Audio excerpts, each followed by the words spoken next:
Hello friends, welcome back to my channel. তো বন্ধুরা, এখন আমরা কেউ বলে বিপ্লবী কেউ বলে ডাকাত এই ছবির আরও একটা এক্সক্লুসিভ ধামাকাদার আপডেট নিয়ে কথা বলবো। অ্যাকচুয়ালি এই সময় দাঁড়িয়ে আমরা দেখতে পাচ্ছি যে এই ছবিটা কিন্তু বেশ রকম একটা সাড়া ফেলেছে, বেশ রকম কিন্তু একটা হাইপ তুলেছে এবং হাইপ তোলার কথা, কারণ এমন কিছু পরিকল্পনা করা হচ্ছে আর কি এই ছবিটাকে নিয়ে, ভাই সিরিয়াসলি মাথা ঘুরিয়ে দেওয়ার মতো। এই ছবির যখন অ্যানাউন্সমেন্ট হয়, ভাই কত দর্শক কত ফ্যান্স নিরাশ হয়েছিল। সবাই এক কথাই বলেছিল যে জিদ্দার লায়ন আসার কথা, কেন এই ছবিটা, কেন ফ্যামিলি ড্রামা, কেন আবার সেই প্যান প্যানানি গল্প নিয়ে, মানে এরকম অনেকের বক্তব্য ছিল। বাট একটা কথা আছে না যে ডোন্ট জাজ এ বুক বাই ইটস কভার, তো সেই জিনিসটা ঠিক আছে, কখনোই আগে থেকে বিচার করাটা উচিত নয়। জাস্ট ওয়েট করো এবং দেখো যে কি ঘটতে চলেছে। ভাই সিরিয়াসলি আমার তো মাথা ঘুরে গেছে, কারণ এই ছবির প্রত্যেকটা অ্যাকশন দেখার মতো হবে। আমি এটা কখনো ভাবতেই পারিনি যে প্রতীক্ষিত বাসু এই টাইপের অ্যাকশন ছবি নিয়ে আসবে আমাদের সামনে।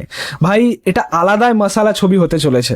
হয়তো আমরা অনন্ত সিংহের গল্পই পেতে চলেছি, বাট তার করা কিছু কাজ সেগুলো সিনেমার পর্দায় ফোটাতে গেলে অ্যাকশনটাই দরকার, ওই দমদার অ্যাকশনটাই দরকার। কারণ সেই সময় দাঁড়িয়ে তিনি একজন সুপার হিরো ছিলেন এবং জিদ্দা এই টাইপের গল্প খুব ভালো প্রেজেন্ট করতে পারেন, মানে অ্যাকশনটা তার মধ্যে দিয়ে খুব ভালো যায়, সেটা আমরা প্রত্যেকেই জানি। তুমি দেখো এই ছবির মধ্যে আমরা প্রত্যেক ব্যাংক ডাকাতি পাবো, আমরা এই ছবির মধ্যে চট্টগ্রাম অস্ত্রাগার লুণ্ঠনের মুহূর্তটাও হয়তো দেখতে পাবো। এই ছবির মধ্যে জিদ্দা ওই মোটর বাইক নিয়ে যাবেন এবং সেখান দিয়ে ঝাঁপ মেরে বাসে উঠবেন, এরকম একটা দৃশ্য থাকবে যেটা নিয়ে আমরা আগেও কথা বলেছি।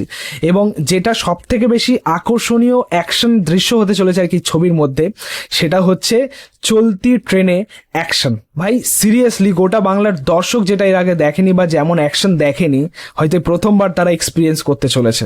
বাংলা সিনেমাতেও হয়তো এরকম অ্যাকশন ঘটেনি এর আগে, চলতি ট্রেনে অ্যাকশন। তোমাদেরকে বলি যে এই ছবির কিছু শুটিংয়ের দৃশ্য এখন ভাইরাল হয়েছে আর কি সোশ্যাল মিডিয়াতে, বা ছবি যেগুলো লিক হয়েছে, যেখানে আমরা দেখতে পাচ্ছি যে একটা জলজ্যান্ত সেট তৈরি করা হচ্ছে আর কি, ট্রেন তৈরি করা হয়েছে, যেখানে আমরা একটা অ্যাকশন সিকোয়েন্স পাবো। সব থেকে বড় কথা, এই গোটা সেট ডিজাইনটা এমনভাবেই করা হয়েছে আর কি সেই সময়টাকে কেন্দ্র করে বা সেই পিরিয়ডটাকে মাথায় রেখে, এবং সেই আউটপুটটাই কিন্তু আমরা পেতে চলেছি। দুর্দান্ত ওয়ার্ক করছে এই সময় দাঁড়িয়ে, মানে লুক অ্যান্ড ফিলটা কিন্তু দারুণ ওয়ার্ক করছে। তুমি ট্রেনের কোয়ালিটি দেখো বা পুরো পরিবেশনা দেখো, সেখানে দারুণ লাগছে, ঠিক আছে। পাশাপাশি আরও একটা দৃশ্য ভাইরাল হয়েছিল আর কি, এই ছবির একটা ছোট্ট ক্লিপ ভাইরাল হয়েছিল, সেটা কিন্তু আমি দেখিনি, কিন্তু একটা ছবি আমরা দেখেছি যে একটা জেলের বাইরে কিছু ডাকাত দাঁড়িয়ে আছে মুখে কাপড় জড়িয়ে, মানে ওই মুহূর্তটা হবে যে জিদ্দা জেল পালাবে আর কি, জেল ভেঙে পালাবে আর কি, এমন একটা মুহূর্ত হতে চলেছে।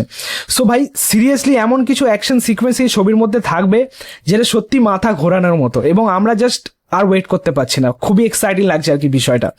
মানে একটার পর একটা অ্যাকশন সিকোয়েন্স এবং সেগুলো দুর্দান্ত লেভেলের, যেটা এর আগে বাংলা ছবির দর্শক দেখেনি। তো কেউ বলে বিপ্লবী কেউ বলে ডাকাত কোনো জায়গা থেকে কাউকে নিরাশ করবে না, এটা আলাদাভাবেই প্ল্যানিং করা হচ্ছে। তুমি দেখো প্রি প্রোডাকশনের জন্য এত সময় আর কি ছবির মধ্যে দেওয়া হয়েছে, তারপরেও অনেকটা সময় নিয়েছেন তারা, তারপরে ছবিটা শুটিংয়ে প্রায় 2.5 থেকে 3 মাস মতো সময় লাগবে, তারপর ছবি রিলিজ।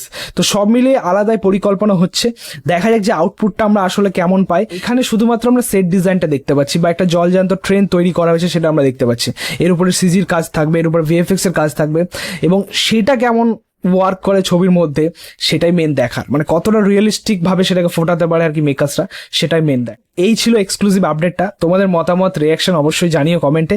ভিডিওটা ভালো লাগলে অবশ্যই লাইক কমেন্ট শেয়ার করে দিই, পাশে থেকেও সাপোর্ট করো, চ্যানেলটাকে অবশ্যই সাবস্ক্রাইব করেছে, পাশে থাকা বেল আইকন প্রেস করে দিই পরবর্তী ভিডিওগুলো আপলোড। Thank you, tata.